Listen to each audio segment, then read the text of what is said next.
Matud pa sa balaang kasulatan, ato nang makita diha sa Proverbs 11:1, nga gikasilagan sa kahitasan ang nagamit og dili hustong timbangan, apan iyang gikahimutan ang nagamit og saktong timbangan. Sa ato pa mga kaigsuunan, ang Ginoo day dili malipay og mga taong tikasan. Ang Ginoo dili ganahan sa mga taong limbungan.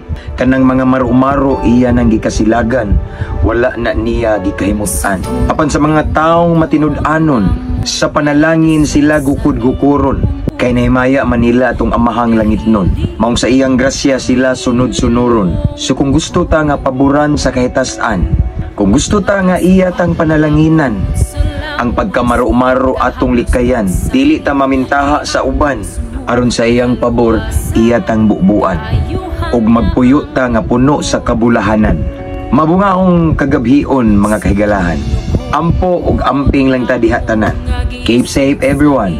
To God be all the glory.